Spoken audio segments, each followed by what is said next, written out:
MBBS in just 16 lakhs. Kyrgyzstan, Central America, Russia, Georgia. Orbit Global Education.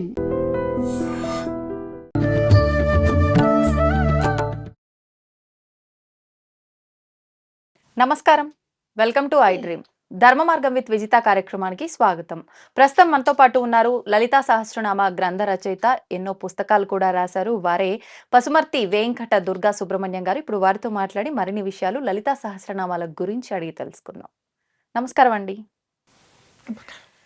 క్రిందటిసారి మనం ఒక 2-3 వీడియోస్లో మాట్లాడుకోవడం జరిగింది లలితా సహస్రనామాల గురించి, ఆవిర్భావం ఎలా జరిగింది, ఏంటి, పరివార దేవతల గురించి కానివ్వండి, ఆవరణల గురించి కానివ్వండి. ఇంకా ఏదైనా మనం తెలుసుకోవాల్సింది ఉంటే దాని గురించి వివరించండి.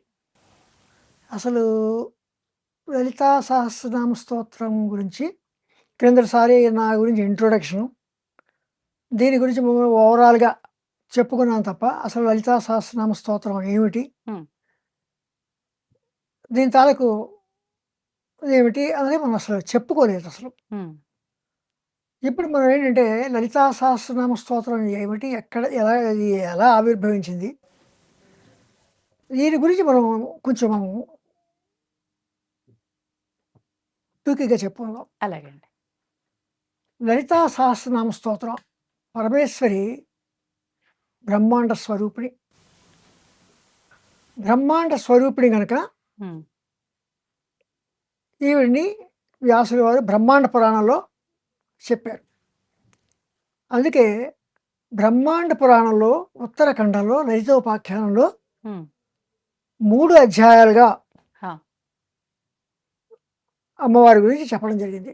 3 అధ్యాయాలు. ఒక్కొక్క అధ్యాయంలో అంటే అమ్మవారి వర్ణనే ఉంటుందా, ఏముంటుందండి? అదే చెప్తా. అంటే 3 అధ్యాయాలు ఏంటంటే, ఒకటి ఏంటంటే లలితా సహస్రనామ స్తోత్రం ఆవిర్భవించిన విధానం. దాని తర్వాత ఆర్యం తెలుసుకోవాలి కదా. అవును. రెండోది ఏంటంటే అమ్మవారి యొక్క నామాల గురించి స్తోత్రం. మూడో అధ్యాయం ఏంటంటే ఈ స్తోత్రం చేయడం వల్ల ఫలశ్రుతి, దానివల్ల అంటే ఎటువంటి ఫలితాలు. ఇది 3 భాగాలు. ఇక్కడ ఏంటంటే హయగ్రీవుల వారు, అగస్త్యుల వారు గురు శిష్యుడు. హయగ్రీవుల వారు గురువు, అగస్త్యుల వారు శిష్యుడు. ఇంకో మాట చెప్పాలంటే అమ్మవారి గురించి దత్తాత్రేయ స్వామి వారు చెప్పారు, దత్తాత్రేయుల వారు చెప్పారు, హయగ్రీవుల వారు చెప్పారు. దత్తాత్రేయుల వారు త్రిపుర రహస్యంలో అమ్మవారి గురించి చెప్పారు. ఆ చెప్పింది ఎవరికి చెప్పారంటే పరశురాముడికి చెప్పారు. అది త్రిపుర రహస్యం. ఓకే. ఇక్కడ హయగ్రీవుల వారు అగస్త్యుల వారికి అమ్మవారి గురించి, ఇక్కడ కూడా అమ్మవారి గురించే చెప్పారు. అక్కడ అమ్మవారి, ఇక్కడ అమ్మవారి. చెప్పిన వాళ్ళు ఎవరు? సాక్షాత్తు విష్ణు స్వరూపం, విష్ణు అంశ. దత్తాత్రేయ స్వామి వారిలో కూడా విష్ణు అంశ ఉంది. ఈయన సాక్షాత్తు విష్ణుమూర్తి యొక్క అవతారమే. కానీ చెప్పింది అమ్మవారి గురించి. ఇంతకుముందు ఒకసారి మీరు అడిగారు, బ్రహ్మ విష్ణు మహేశ్వరుల సృష్టి స్థితి లయలకు కారకులు కదా అన్నారు. ఇంతకుముందు ఒకసారి అడిగారు నన్ను. అడిగినప్పుడు ఏం చెప్పానంటే వారికన్నా ముందు ఆది పరాశక్తే అని చెప్పి అప్పుడు నేను చెప్పడం జరిగింది. ఇప్పుడు అందుచేతనే ఇక్కడ వీరు అమ్మవారి గురించి అక్కడ దత్తాత్రేయ స్వామి, తర్వాత ఇక్కడ హయగ్రీవుల వారు. ఇప్పుడు ప్రస్తుతం మనం చెప్పుకునేది ఏంటంటే హయగ్రీవుల వారు. అసలు హయగ్రీవుడు ఎవరు? ఈయన శ్రీ మహావిష్ణువు యొక్క అవతారాల్లో ఒక అవతారం. అశ్వారణ మహాబుద్ధి అని అగస్త్యుల వారు సంబోధించారు. ఎవరిని? అశ్వారణ మహాబుద్ధి అని అగస్త్యుల వారు హయగ్రీవుల వారిని సంబోధించారు. అశ్వానన అంటే అశ్వము యొక్క శిరస్సు కలిగిన ఓ మహాత్మ, పరమాత్మ. అశ్వానన మహాబుద్ధి అంటే ఆయన శిరస్సు అశ్వంలా ఒక అశ్వం యొక్క శిరస్సు, గుర్రం గుర్రం యొక్క తల. తల. ఇది ఏమిటి చరిత్ర అంటే దీనికి ఓ చిన్న కథ ఉంది. హయగ్రీవుడు అనే ఒక రాక్షసుడు ఉండేవాడు. ఉమ్, వాడికి శిరస్సు, గుర్రపు శిరస్సు, తర్వాత శరీరం మానవ శరీరంలాగే ఉంటుంది. అంటే సేమ్ హయగ్రీవ స్వామి వారి ముందు రూపం నేను ఎలా ఉంటుందో రాక్షసుడు అలాగే చెప్తాను. రాక్షసుడు రాక్షసుడు కూడా. ఇక్కడ ఆ రాక్షసుడేమో మునుల్ని, స్త్రీలను, తర్వాత దేవతలను ఉమ్, హింసించడం ప్రారంభించాడు. వాడి నుండి రక్షణ కోసం అని చెప్పి దేవతలందరూ కూడా బ్రహ్మ దగ్గరికి వెళ్ళి ఉమ్, కోరారు. ఆహా, అప్పుడు ఏం జరిగిందంటే బ్రహ్మ సాక్షాత్తు శ్రీ మహావిష్ణువు వద్దకే వెళ్ళమని చెప్పి అన్నారు. ఇది అలా ఉంటే శ్రీ మహావిష్ణువు దగ్గరికి వెళ్తే నేను ఇంకొక అవతారంలో వస్తాను, ఉమ్, వాడికి సావు ఎలా ఎలా ఉంటుందంటే వాడిలాంటి ఆకారం ఉన్న వాడి చేతనే హయగ్రీవుడు అనే రాక్షసుడికి అదే ఆకారంలో అదే శిరస్సు ఉండి ఉమ్, ఉన్న వారి చేతనే సంహరింపబడతాడు అని వాడికి ఒక వరం ఉంది. ఉమ్, ఆ వర గర్వం చేత వాడు చెలరేగిపోతున్నాడు కనుక ఇక్కడ శ్రీ మహావిష్ణువు కూడా అదే అవతారంతో రావాలని నిర్ణయించుకున్నారు శ్రీ మహావిష్ణువు. ఆహా, ఇదిలా ఉండగా దీనికి ఇంకొక చిన్న కథ కూడా ఏం చెప్పారంటే శ్రీ మహావిష్ణువు బాగా యుద్ధం చేసి అలిసిపోయాడు. ఆ యుద్ధంలోనే అక్కడ యుద్ధభూమిలోనే ఎక్కుపెట్టిన విల్లు అలాగే తల కింద పెట్టుకుని ఉమ్, పడుకున్నాడు. పడుకుంటే దేవతలందరూ బ్రహ్మ వీరందరూ కూడా శ్రీ మహావిష్ణువు వద్దకు వచ్చి తమ యొక్క బాధ చెప్పుకోవాలని అనుకున్నారు.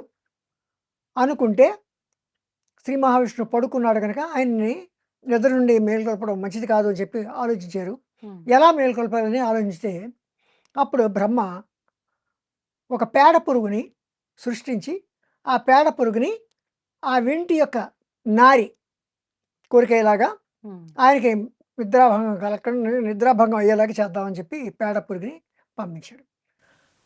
ఎప్పుడైతే ఆ పేడ పురుగు వచ్చి ఆ వింటి నారి కొరికిందో అది ఏమైందంటే ఆ వింటి నారి తెగి ఒకసారి పెద్ద బ్రహ్మాండంలో భరించలేని శబ్దం వచ్చి ఉమ్, ఆ బాణం ఒక్కసారి శ్రీ మహావిష్ణువు యొక్క శిరస్సుని తుంచేసింది.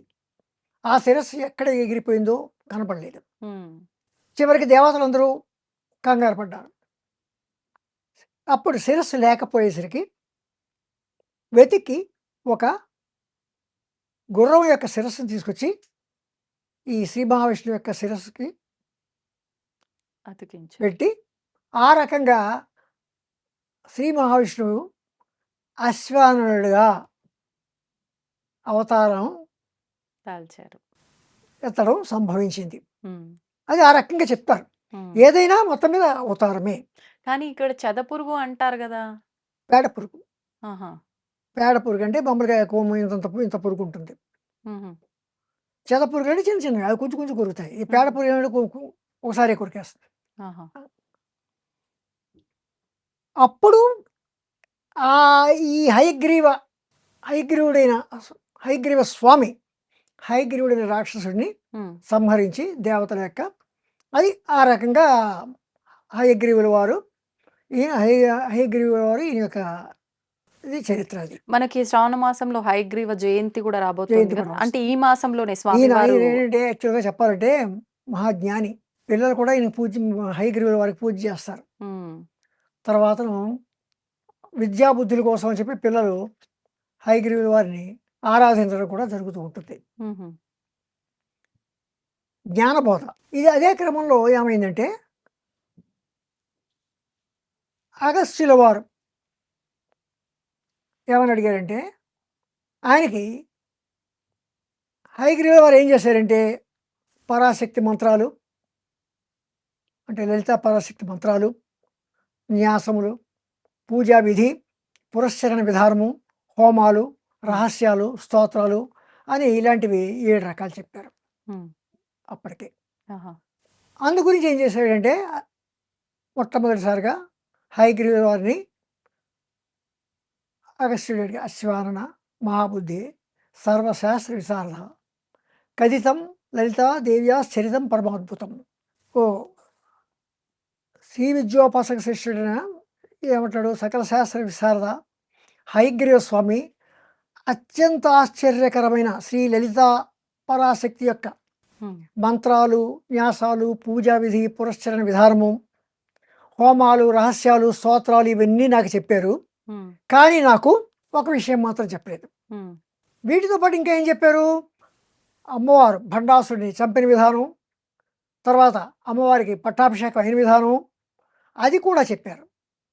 ఇంకా న్యాసఖండంలో 16 న్యాసాలు, ఉమ్, అదేమిటి గణేశ న్యాసము, గ్రహ న్యాసము, నక్షత్ర న్యాసము, యోగిని న్యాసము, రాశి న్యాసము, పీఠ న్యాసము, ఇలాంటి 16 న్యాసాలని కూడా చెప్పారు. ఓకే. అంటే ఇక్కడ ఒక విషయం, న్యాసము అంటే ఏమిటంటే ఉమ్, సాధకుడు, ఒక మంత్ర సాధకుడు ఏం చేస్తాడంటే తన వివిధ అవయములందు అంగుష్టాభ్యర్మ, క్లీన్ తర్జనీభ్యర్మ, సౌ మధ్యమాభ్యర్మ అని అంటుంటారు కదా, ఇలాగా ముద్రల న్యాసం. ఆహా, అలాగా ఈ న్యాసాలన్నీ చెప్పారు. చెప్పిన తర్వాత ఇంకా చెప్పవలసింది ఏంటంటే, దీనివల్ల ఒకటి, ఈ 16 న్యాసాలు ఏ న్యాసంకి ఆ న్యాసం చేసే కన్నా 16 న్యాసాలకు చేసేస్తే విశేషమైన పుణ్యం కలుగుతుంది కూడా పండితులు చెప్తుంటారు. అందుచేసి ఈ న్యాసక్రమం అంతా బ్రహ్మాండ పురాణం యొక్క ఉత్తర భాగంలో లలితా న్యాసఖండంలో సమగ్రంగా ఆయనే వివరించేశారు. ఉమ్, ఎందుకని, ఏ న్యాసంగా ఆ న్యాసం చేసే కన్నా అన్ని న్యాసాలని సమగ్రంగా చేస్తే చాలా మంచి ఫలితాలు వస్తాయని చెప్పి హయగ్రీవుల వారు న్యాసఖండంలో న్యాసాలన్నీ కూడా 16 న్యాసాలు కూడా చెప్పారు. ఆహా, ఇంకా ఏం చెప్పారు, అంతర్యాగం. అంతర్యాగం అంటే ఏంటంటే మూలాధార చక్రము నందు ఉమ్, ప్రారంభమై ఈ దంతం వరకు ఒక తేజస్సు లాంటిది, దారం లాంటి తేజస్సుని ఉమ్, భావించడాన్ని అంతర్యాగం అంటారు. మూలాధారం నుండి ఈ దంతం వరకు ఒక దారం లాంటి తేజస్సు సాధకుల్లో ప్రసరిస్తోంది అని భావించడాన్ని అంతర్యాగం అంటారు. మామూలుగా చెప్పుకోవాలంటే మానస పూజ. ఉమ్, అంతర్యాగం అంటే మానస పూజ. ఓకే. అంతర్యాగం అంటే మానస పూజ కూడా చెప్పారు. ఇంకా బహిర్యాగం. బహిర్యాగం అంటే ఏమిటి, యంత్రము, విగ్రహము, వీటికి పూజ చేయడం, పూజా ద్రవ్యాలను తెచ్చుకోవడం, పూజ చేయడం. ఇందులోనూ పాత్ర సాధనము అని ఒకటి ఉంది. అంటే ఏంటంటే ఈ పాత్రలో పూజలో ఉపయోగించే పాత్రని ఎక్కడ ఏ పాత్ర ఉంచాలి, కలశస్య ముఖే విష్ణు కంటే రుద్రస్థిత మూలే తత్స్థితో బ్రహ్మ మధ్యే మాతృణాశ్రిత కుక్షౌత సాగర సర్వే అంటే కలశ స్థాపన ఇలాంటివి చేస్తుంటాం కదా, అలాంటిదే పాత్ర సాధన కూడా. అందులో వీటిని మంత్రపూర్వకంగా ఏర్పాటు చేయడం అనేది జరుగుతూ ఉంటుంది. ఉమ్, అంటే దాన్ని పాత్ర సాధనము అంటారు. అంటే అంతర్యాగం చెప్పారు, బహిర్యాగం కూడా చెప్పారు. కానీ ఇక్కడ ఇంకో చిన్న విషయం ఏంటంటే, బహిర్యాగంలో అష్టాష్టకము అని ఇంకోటి ఉంది. ఆహా, ఏంటండి అది? బహిర్యాగము, ఉమ్, బహిర్యాగంతో పాటు అష్టాష్టకము ఉమ్, ఒకటి చేస్తే అది ఏమవుతుందంటే దాని యొక్క ఫలితం ఇంకా ఎక్కువ అవుతుంది. అదేంటంటే మహాయాగం అవుతుంది. ఉమ్, బహిర్యాగం మహాయాగం అవుతుంది. అంతర్యాగము బహిర్యాగము. ఇప్పుడు ఇంతకుముందు ఏమనుకున్నాం మనం, అంతర్యాగం అనేది చెప్పాం. అంతర్యాగం అంటే ఏమిటంటే మానస పూజ, ఎక్కువగా ఇబ్బంది పడద్దు. అంతర్యాగం అంటే మనసులో మానస పూజ, స్మరించుకోవడమా? మనసులోనే ఉమ్, పూజ చేసుకోవడము, ఉమ్, భావించుకోవడము, అంతకన్నా ఎక్కువ ఇబ్బంది అవసరం పడదు. లేదు. ఉమ్, అలాగే బహిర్యాగం. బహిర్యాగం అంటే ఏంటి, పూజా ద్రవ్యాలు మనం తెచ్చుకోవడం, విగ్రహాన్ని దగ్గర పెట్టుకోవడం, పూజా ద్రవ్యాలు తెచ్చుకోవడం, దీపం వెలిగించుకోవడం, ఇలాంటివన్నీ బహిర్యాగం అంటాం. ఉమ్, దీనిలోనే ఈ బహిర్యాగంలో మహాయాగం అని ఇంకోటి ఉంది. ఉమ్, ఆ మహాయాగం గురించి కూడా మనం అంతగా కొంచెం మీకు వినడానికి కొంచెం కష్టంగానే ఉంటుంది. ఉమ్, దీనిలో ఏంటంటే బహిర్యాగంతో పాటు అష్టాష్టకము. ఉమ్. అష్టాష్టకం అంటే ఏంటంటే మిథునములకు భోజనం పెట్టడం, మిథునములు దంపతులకు భోజనం పెట్టడం. అలాగా మిథునములు అంటే దంపతులు. దంపతులకు భోజనం పెట్టడం. ఉహు, ఎలాగంటే అసితాంగ భైరవుడు, సంహార భైరవుడు, భైరవుడు, క్రోధ భైరవుడు, కపాల భైరవుడు, రుద్ర భైరవుడు, భీషణ భైరవుడు, ఉన్మత్త భైరవుడు, ఇలాగా 8 మంది భైరవులు ఉన్నారు. అష్టభైరవులు. ఉమ్, ఈ అష్ట భైరవులకి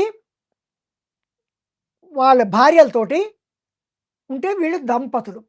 ఓ అంటే మీరు చెప్పిన అసితాంగ భైరవ మిథునములు, అష్టాష్టకము అని అంటే ఇది. అసితాంగాది భైరవ మిథునములు, అసితాంగ భైరవాది మిథునములు అని చెప్తారు. ఎలాగా అసితాంగ భైరవులకు వారి భార్యలతో అసితాంగ భైరవ మిథునము అని మనం చెప్పుకోవచ్చు.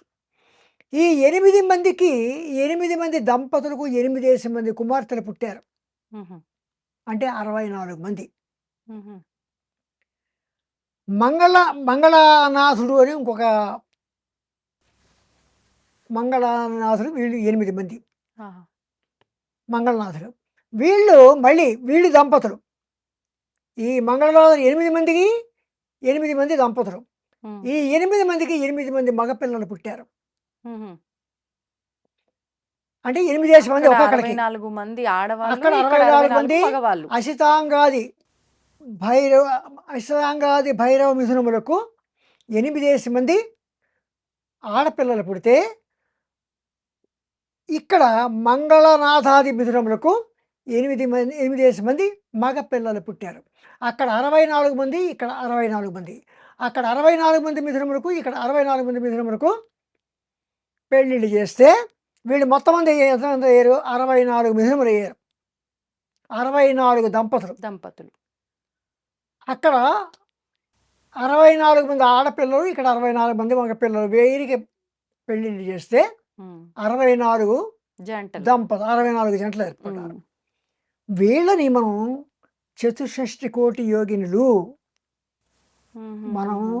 లలితా సహస్రనామంలో చతుషష్టి కోటి యోగినులు అంటాం. యోగిని దేవతలు అని యోగిని అంటాం. దేవతలు. ఓకే. ఈ మిథునాలనే శివశక్తి స్వరూపములు. ఉమ్, ఈ చతుషష్టి కోటి యోగిని దేవతలని, వీళ్ళని చతుషష్టి కోటి యోగిని దేవతలు అంటారు. ఉమ్, వీరే శివశక్తి స్వరూపాలు. వీళ్ళకి భోజనం పెడితే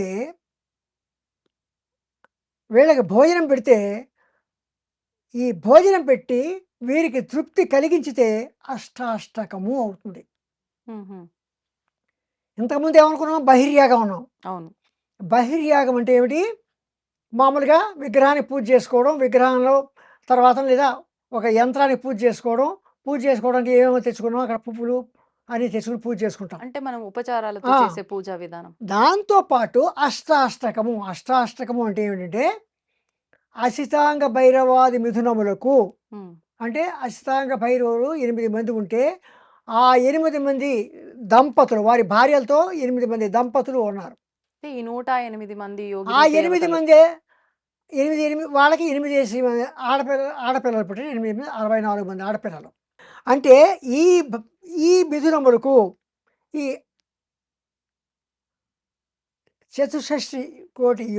చతుషష్టి యోగినులకు భోజనం పెడితే ఉమ్, అది అష్టాష్టకము. ఓకే. అంటే ఎటువంటి భోజనం అంటున్నారు? ఎటువంటి నైవేద్యం నివేదన మామూలుగా చేయడమే భోజనమే. భోజనము అంటే? ఆ, వాళ్ళకి భోజనం పెడుతున్నాం. దంపతులను పిలిచాము, మన ఇంట్లో కూర, పప్పు, చారు అన్నీ చేసాము, భోజనం పెట్టాము. వాటితో పిండి వంటలు కూడా పెట్టాము. ఉమ్, అలాగా అసితాంగాది భైరవులకు పుట్టిన 8 మంది పిల్లలు, ఆ 8 64 మంది మిథునములకు, ఈ 64 మంది మిథునములకు భోజనం పెడితే వారికి తృప్తి కలిగితే ఉమ్, అది అష్టాష్టకము అనబడుతుంది. ఓకే. అటువంటి అష్టాష్టకాన్ని ఈ బహిర్యాగంతో అష్టాష్టకాలు జరిపితే మహాయాగము అని చెప్పబడుతుంది. అది కూడా నాకు చెప్పావు స్వామి. పూజాఖండంలో ఉన్న ఉమ్, మహాయాగ క్రమం కూడా నాకంతా చెప్పావు. పురశ్చరణ ఖండేతు జపలక్షణమీరితం. జపలక్షణము, జపము చేసేవారికి పురశ్చరణ ఖండము అనేది ఒకటి ఉంది. ఉమ్, అది ఏమిటంటే జపము, హోమము, తర్పణము, అభిషేకము, తర్వాత భోజనము, సమారాధనము, ఇవి 5 ఉంటాయి. ఉమ్, ఈ 5 అంటే ఏంటి? జపలక్షణానికి ఉన్న 5 పురశ్చరణ ఖండం ఉంటాం. ఏమిటి? జపం, హోమం, తర్పణం, అభిషేకం, భోజనం. ఉమ్. అంటే ఎందుకు? సిద్ధి పొందడం కోసం, ఆ మంత్ర సిద్ధి కోసం, ఆ జపం సిద్ధించడం కోసం పురశ్చరణ చేస్తారు. అంటే ఇది అందరూ చేయాల్సిన అవసరం లేదు, మంత్రదీక్ష ఎవరైతే తీసుకున్న మంత్రదీక్ష వాళ్ళు పొందారో, మంత్రదీక్ష పొందిన వారు చేయాల్సి అంటే ఇక్కడ చెప్పేది ఏంటంటే హయగ్రీవుల వారితో అగస్త్యుల వారు నాకు ఇవన్నీ చెప్పారు. ఓకే. నాకు లలిత ఇంత ఇంత గొప్ప విషయాలని చెప్పారు. హోమద్రవ్యాలు ఎక్కడ పెట్టాలో చెప్పారు. ఉమ్, అలాగే పాత్రలు ఎక్కడ పెట్టారో చెప్పారు. పురశ్చరణ ఖండం అంటే ఏంటి? జపలక్షణానికి సంబంధించిన పురశ్చరణ ఖండం అంటే ఏంటో చెప్పారు. ఉమ్, అంతర్యాగం చెప్పారు, బహిర్యాగం చెప్పారు. ఉమ్, బహిర్యాగంలో అష్టాష్టం కలిపితే మహాయాగం చేసే విధానం కూడా ఇవన్నీ పూజాఖండంలో ఉన్నాయి. ఉమ్, ఇవన్నీ చెప్పారు. కానీ అమ్మవారి గురించి నాకు చెప్పలేదు. ఉమ్, లలితా సహస్రనామాల గురించి నాకు చెప్పలేదు. ఉమ్, ఇంకా ఏం చెప్పారు? ఆ, రాజశ్యామల ఉమ్, శ్యామల యొక్క సహస్రనామాల గురించి కూడా చెప్పారు. ఉమ్, తర్వాత వారాహి సహస్రనామాల గురించి కూడా చెప్పారు. ఓకే. ఇన్ని చెప్పిన వారు లలితా సహస్రనామాల గురించి నాకు ఎందుకు చెప్పలేదు? ఆ. ఇక్కడ లలితా సహస్రనామాల యొక్క గొప్పదనాన్ని చెప్పడం కోసం ఇవన్నీ చెప్పవలసి వచ్చింది. మీరు ఎంతసేపు విన్నది మీకు కొంచెం ఇవన్నీ ఎందుకు చెప్తున్నాడు అని అనిపించవచ్చు. ఉమ్, కానీ అక్కడ ఇన్ని రకాలు చెప్పిన తర్వాత అంతర్యాగం, బహిర్యాగం, మహాయాగం, ఉమ్, తర్వాత పురశ్చరణ ఖండము, తర్వాత ఈ ఉమ్, జపలక్షణము, ఇవన్నీ చెప్పారు. వీటి కన్నా గొప్పది లలితా సహస్రనామములు అని దాని తాలూకు లలితా సహస్రనామాల యొక్క గొప్పదనం చెప్పడం కోసం ఉమ్, ఇది వ్యాసుల వారు బ్రహ్మాండ పురాణంలో హయగ్రీవుల వారికి అగస్త్యుల వారికి జరిగిన సంభాషణ రకంగా చెప్పుకుంటూ వచ్చారన్నమాట. అంటే ఇప్పుడు మీరు చెప్పిన విధానాలన్నీ ఆచరించాలి, ఆచరిస్తే హోమం మహాయాగం చేసిన ఫలితము. కానీ ఇవన్నీ చేయకపోయినా లలితా సహస్రనామ అవన్నీ పారాయణం వదిలేయండి, చేస్తే అవన్నీ సమానం. వదిలేయండి. అంత గొప్పవి అవి. ఉమ్, అంటే ఏంటి? అంత ఇన్ని విషయాలు చెప్పారు కానీ లలితా సహస్రనామాల గురించి నాకు ఎందుకు చెప్పలేదు అని అర్థం. ఉమ్, అంటే ఏంటి? ఇక్కడ లలితా సహస్రనామాలు వీటన్నిటికన్నా గొప్పవి, ఉమ్, ఓకే. వీటన్నిటికన్నా విశిష్టత కలిగి ఉన్నాయి ఉమ్, అని చెప్పడం కోసం ఇవన్నీ చెప్పారు. ఆహా, అంతేగాని అవి చెయ్యాలి, అవి చెయ్యకపోతే ఏమిటి అది కాదు. ఓకే. అంటే ఏంటి? లలితా సహస్రనామాలు మాత్రం నాకు ఎందుకు చెప్పలేదు? ఉమ్, అంతర్యాగం, బహిర్యాగం, తర్వాత జపలక్షణం యొక్క పురశ్చరణ ఖండము, ఉమ్, ఇవన్నీ చెప్పారు. కానీ నాకు ఈ లలితా సహస్రనామాల గురించి ఎందుకు చెప్పలేదు ఉమ్, అని హయగ్రీవుల వారిని ఉమ్, అగస్త్యుల వారు అడిగారు. ఓకే. అంటే ఇవన్నీ చెప్పడం ఎందుకంటే ఇన్ని విషయాలు చెప్పారు కానీ లలితా సహస్రనామాల గురించి ఎందుకు చెప్పలేదు ఉమ్, ఉమ్, ఉమ్, అంటే లలితా సహస్రనామాల యొక్క విశేషాన్ని, విశిష్టతను చెప్పడం కోసం ఇవన్నీ చెప్పాను అనమాట. ఓకే.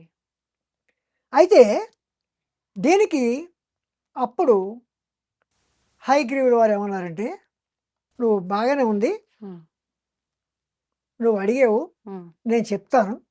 ఇప్పుడు నువ్వు అడిగావు కనుక నేను చెప్తున్నాను నేను ఉమ్, లలితా సహస్రనామాల గురించి. కానీ చెప్పేటప్పుడు మాత్రం నువ్వు ఒక్క ఒక్క విషయం మాత్రం అడుగు, ఉమ్, బాగా జ్ఞాపకం ఉంచుకో. నీకు అర్హత ఉంది, నీకు యోగ్యత ఉంది. ఏం చదవను? నాకు యోగ్యత లేదా అని కూడా అడిగాడు, ఆహా.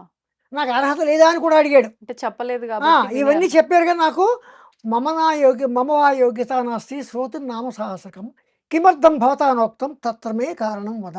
ఉమ్, మమ వా యోగ్యత నాస్తి శ్రోతు నామ సహస్రకం. ఈ సహస్రనామాలు, లలితా సహస్రనామాలు వినడానికి నాకు యోగ్యత లేదా? కిమర్థం భవతానోక్తం తత్రమే కారణం వద. ఉమ్, అంటే ఎందుచేత నాకు చెప్పలేదు? తత్రమే కారణం వద, నాకు ఆ విషయం నాకు చెప్పండి ఉమ్, అని అడిగారు. ఇంతంత గొప్ప విషయాలని చెప్పారు కదా, నాకు ఎందుకు చెప్పలేదు ఉమ్, అని హయగ్రీవుల వారిని అగస్త్యుల వారు అడిగారు. ఓకే. అప్పుడు హయగ్రీవుల వారు అగస్త్యుల వారితో ఇలా అంటారు, లోపాముద్రాపతేగస్య సావధానమనాశ్రుడు నామ్నాం సహస్రం ఎన్నోక్తం కారణం తద్వదామితే. నీకెందుకు చెప్పలేదు నేను చెప్తాను మీరు. ఉమ్,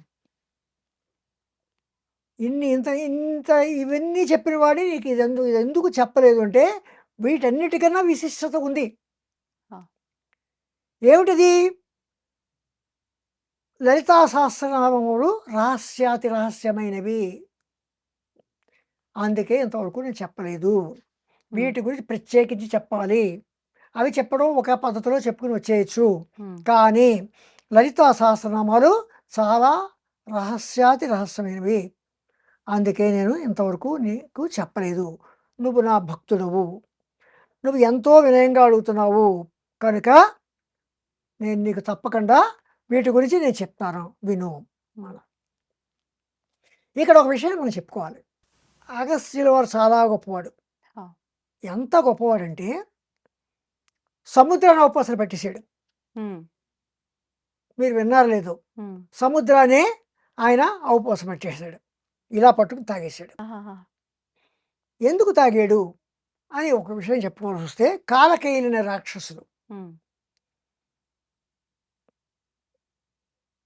రాక్షసుల పని ఏంటి? మునుల్ని, స్త్రీలను, దేవతలను, ఒక మంచి కార్యక్రమాలు చేసే వాళ్ళని హింసించడం రాక్షసుల యొక్క పని. అదే పని ఈ కాలకేయాలు కూడా చేస్తున్నారు. ఈ రాక్షసులు అలా చేస్తున్నారు. వీరి బాధ భరించలేక ఈ కాలకేయుల యొక్క బాధ భరించలేక ఈ దేవతలందరూ కూడా ఏం చేశారంటే విష్ణుమూర్తి దగ్గరికి వెళ్ళారు. విష్ణుమూర్తి దగ్గరికి వెళ్ళి మా బాధని చెప్తున్నాను, మాకు ఇలా ఉంది, కాలకేయుల వల్ల మాకు ఇలాంటి ఇబ్బందులు కలుగుతున్నాయి అని చెప్పి విష్ణుమూర్తిని వారి యొక్క బాధను చెప్పుకున్నారు. అప్పుడు విష్ణుమూర్తి ఏం చెప్పాడంటే, వీళ్ళు కాలకేయులు రాత్రి మాత్రమే బయటకు వస్తారు, పగలంతా సముద్రంలోనే ఉంటారు, ఏదైనా చడి విన్నారా కూడా సముద్రంలోకి వెళ్ళిపోతారు, వాళ్ళని వాళ్ళు రక్షించుకోవాలంటే సముద్రంలోకి వెళ్ళిపోతారు. కనుక ఆ సముద్రాన్ని ముందు అక్కడి నుంచి ఖాళీ చేయాలి, ఆ నీరుని మొత్తం అంతా అక్కడి నుంచి తీసేయాలి, తీసేస్తే ఆ కాలకేయులు బయటపడతారు. అయితే సముద్రం అంటే చిన్న ఒక చెంబుతో తీసేస్తామా, లేదా ఒక బకెట్తో తీసేస్తామా? ఎలా తీసేస్తాము? అంత నీరు ఎలా తీయాలి? కనుక ఇందుకు సమర్థుడు ఒక్క అగస్త్యుడు మాత్రమే ఉన్నాడు. అంటే అగస్త్యుల వారి గురించి అప్పటికే తెలుసు. అగస్త్యుల వారు ఏదో ఉపాయంతో ఈ నీటిని మొత్తం అక్కడి నుంచి తీసేయగలడు. అంటే అగస్త్యుల వారు అలాగే చేస్తారని కాదు, ఆయన అలాగే అగస్త్యుల వారు ఏదో రకంగా ఆ నీటిని అక్కడి తీయడానికి ఏదో రకంగా ఉపాయం పన్నుతాడు అని మీరు అగస్త్యుల వారి దగ్గరికి వెళ్ళి మొరపెట్టుకోండి అని విష్ణుమూర్తి దేవతలందరినీ అక్కడికి పంపించాడు. దేవతలందరినీ పంపిస్తే అక్కడ దేవతలందరూ కూడా అగస్త్యుల వారికి మొరపెట్టుకుంటే అగస్త్యుల వారు ఏం చేశారంటే దోషుల్లో మొత్తం సముద్రాన్ని అంతా తీసుకుని తాగేశాడు. అప్పుడు కాలకేయులు బయటపడ్డారు. విష్ణుమూర్తి వారిని సంహరించాడు. ఆ రకంగా కాలకేయ సంహారం జరిగింది. కానీ అక్కడ ఇంకో చిన్న ప్రాబ్లం వచ్చింది, ఒక సమస్య. ఏమిటా సమస్య అంటే మళ్ళీ నీరు లేదు. జలచరాలకి విపరీతమైన ఇబ్బంది కలుగుతోంది.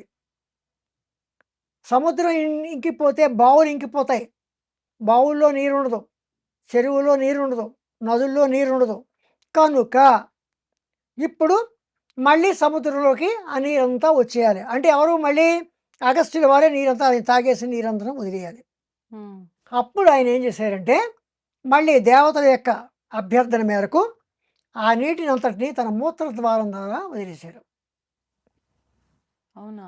మూత్రద్వారం ద్వారా వదిలేశారు. అందుకే అంటారు సముద్ర నీరు ఉప్పగా ఉంది అని ఒక మాట అంటూ ఉంటారు. అది కూడా ఒక కారణం కావచ్చు సముద్ర నీరు ఉప్పగా ఉండడానికి. అంతటి గొప్పవాడు అగస్త్య మహర్షి. అగస్త్యుడు అంతటి దీని గొప్పవాడు. గురించి ఎక్కడుంది వివరణ? ఆ? ఇప్పుడు మీరు చెప్పిన ఈ స్టోరీకి సంబంధించిన వివరణ ఏ పురాణంలో ఉంది. ఉంది? ఇందులో లేదు, బ్రహ్మాండ పురాణంలో చెప్పకపోయి ఉండొచ్చు. హ్మ్. అగస్త్యుడి యొక్క గొప్పతనం చెప్పిన చోట ఉంది. ఓకే. హ్మ్. అలాగే ఇంకొక గొప్పతనం కూడా అగస్త్యుడు వారు ఇంకొక ఎంతటి వాడంటే ఈ అక్కడ వాతాపి ఇల్వలుడు అని ఇద్దరు రాక్షసులు ఉన్నారు. హుహు. వారందరూ ఏం చేసేవారంటే మునుల్ని వాళ్ళ ఇంటికి భోజనానికి ఆహ్వానించేవారు. మా ఇంటికి భోజనానికి రండి అని హ్మ్. మునుల్ని పిలిచేవారు. హ్మ్. వీళ్ళు అక్కడ కూర్చునేవారు. వాళ్ళ వాళ్ళ ఒక చిన్న వాళ్ళ ఇంట్లో కూర్చునేవారు. హ్మ్. ముని ఆ దారిటి వెళ్ళేతోటి మునిని పిలిచేవారు, భోజనం పెడతామని వచ్చేవారు. అప్పుడు ఇల్వలుడు ఏం చేసేవాడంటే వాతాపిని, అంటే తన తమ్ముడు వాతాపి అని, అంటే ఇద్దరు రాక్షసులు, వాతాపిని మేకగా చేసి హ్మ్. చంపేసి కూర వండి మునులకి భోజనం పెట్టేవారు. హుహు. కానీ మునులు మాంసాహారం తినేవారా? ఆ రోజుల్లో తినేవారు. ఓకే. హుహు. మరి ఆ రోజుల్లో అంటే ఇప్పుడు చెప్తా అక్కడికి కూడా హ్మ్. వస్తా. హ్మ్. ఆ వాతాపి మేక స్వరూపంలో ఉన్న వాతాపి కూరగా హ్మ్. ఈ మునులకు ఉదరంలోకి వెళ్ళిపోయాడు కదా. మునులు తినేసేవారు, తినేసి వాళ్ళు విశ్రాంతి తీసుకునేవారు అక్కడే. హ్మ్. విశ్రాంతి తీసుకుంటే ఇల్వలుడు ఏమన్నాడు, ఒరే వాతాపి రారా భోజనం చేద్దాం రా అని పిలిచేవాడు. హ్మ్. ఈ మునులకు కడుపులో ఉన్న వాతాపి తిరిగి బతికి బయటకు వచ్చేసి ఆ ముని పొట్ట తీసుకుని వచ్చేస్తే ముని చచ్చిపోతే వీళ్ళిద్దరు కలిసి ఆ మునిని ఆరగించేసేవారు. ఓహ్! ఇలా జరుగుతుంది. అంటే ముని యొక్క మునుల్ని ఈ రకంగా చంపేస్తున్నారు. చంపుతూ ఉంటే అప్పుడు మళ్ళీ వీళ్ళు మునులందరూ ఏం చేశారంటే అగస్త్యుల వారిని మళ్ళీ మొరపెట్టుకున్నారు. ఈసారి అగస్త్యుల వారి యొక్క వంతు వచ్చింది. ఆయన ఆ పని నేనే పెట్టుకుంటాను అని చెప్పి అగస్త్యుల వారు ఏం చేశారంటే ఇల్వలుడు వాతాపి ఉన్న వాళ్ళ ఇంటి ముందు నుంచి అగస్త్యుల వారు వస్తే మామూలుగానే అగస్త్యుల వారిని కూడా ఈ వాతాపి ఇల్వలుడు వాళ్ళ ఇంటికి భోజనానికి పిలిచారు. హ్మ్. ఎప్పట్లాగే వాతాపి మేకగా తయారయ్యాడు. ఇల్వలుడు ఆ మేకను చంపేశాడు. హ్మ్. అగస్త్యుల వారికి భోజనం పెట్టాడు. అగస్త్యుల వారు శుభ్రంగా తినేసాడు, హ్మ్. తేండి చేసాడు కూడా. ఇప్పుడు ఇల్వలుడు ఏం చేస్తున్నాడు, వాతాపి రారా వాతాపి రారా అంటున్నాడు. రావట్లేదు వాతాపి. హ్మ్. ఇంతకీ రావట్లేదు, అంతకీ రావట్లేదు. వీడిలోనూ దుఃఖం పెరిగిపోయింది. ఒరే వాతాపి రారా వాతాపి అని ఏడుస్తున్నట్టుగా పిలుస్తున్నాడు. హ్మ్. అక్కడ అగస్త్యుల వారు ఏం చేస్తున్నారంటే ముసి ముసి నవ్వులు నవ్వుతున్నాడు. వాడు ఏడుస్తున్న కొద్దీ ఆయన నవ్వులు పెరిగా ఒక్కసారి బిగ్గరగా నవ్వాడు. ఎవరు, అగస్త్యుల వారు.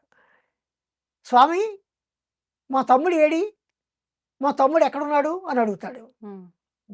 అప్పుడు అగస్త్యుల వారు అంటారు, మీ వాతాపి నా కడుపులోను ఎప్పుడో జీర్ణం అయిపోయాడు, హుహుహు. ఇంకా రాడు వాడు అన్నాడు. హ్మ్. అప్పుడు ఇల్వలుడు అగస్త్యుల వారి కాళ్ళ మీద పడి క్షమించండి, ఇంకా ఎప్పుడు మేము ఎవరిని కూడా మునులు ఎప్పుడు ఇబ్బంది పెట్టము అని చెప్పారు. అప్పుడు అగస్త్యుల వారు వాతాపిని బతికించి వాళ్ళిద్దరిని క్షమించి వదిలేశారు. అప్పటి నుండే అనుకోవచ్చు మనం, హ్మ్. ఈ మునులు మొత్తం ఈ పూజాది కార్యక్రమాలు చేసుకునేవారు, జపాలు చేసుకునేవారు, మొత్తం మీద వీరందరూ కూడా, అంటే ముఖ్యంగా బ్రాహ్మణులు అనుష్ఠానం చేసేవారు అందరూ కూడా మాంసాహారాన్ని మానేయడం గల కారణం ఒకటి అయి ఉండవచ్చు. ఓకే. అంతటి గొప్పవాడు అగస్త్యుడు. అంతటి గొప్పవాడు హయగ్రీవుల వారికి శిష్యుడు. కనుకనే అవన్నీ చెప్పాడు. అంతర్యాగం, బహిర్యాగం ఇవన్నీ చెప్పాడు. కానీ ఇది చెప్పకపోవడానికి ఎందుకు కారణము అని అడిగితే అప్పుడు ఏం చెప్తున్నారంటే, నేను చెప్తాను. ఇది చాలా రహస్యాది రహస్యమైనది. ఎంత రహస్యమేమంటే, నా శఠాయ నా దుష్టాయ నా విశ్వాసాయ కరిహిచేది. శఠుడికి, దుష్టుడికి, మూర్ఖుడికి, నమ్మకం లేని వాడికి మాత్రం చెప్పకూడదు. హుహు. ఏమి చెప్పకూడదు? లలితా లలితా సహస్రనామం. సహస్రనామాలు చెప్పకూడదు. ఇవి రహస్యాది రహస్యమైనవి. ఇంకా ఏమిటి, గురువు రుణం చెల్లించిన వాడు గురువు దగ్గర చదువుకుంటున్నాడు, కానీ అలాంటి వాడు కూడా, లేదా గురువు వద్ద అబద్ధాలు ఆడేవాడు, హ్మ్. తల్లిదండ్రులు సులభ భావంతో చూసేవాడు, వీళ్ళందరూ కూడా హ్మ్. అపాత్రులు. అటువంటి వారికి చెప్పకూడదు అని చెప్పి హయగ్రీవుల వారు కనుకనే లలితా సహస్రనామాలు నేర్చుకునేటప్పుడు వారిలో యోగ్యత ఉందా లేదా అని కూడా పరిశీలిస్తారు. ఆ రకంగా ఇవి లలితా సహస్రనామాలు రహస్యాతి రహస్యమైనవి అయి అంతటి రహస్యమైన లలితా సహస్రనామాలను జనబాహుళ్యంలోకి రావాలి. వీటి వల్ల ఈ లలితా సహస్రనామాలు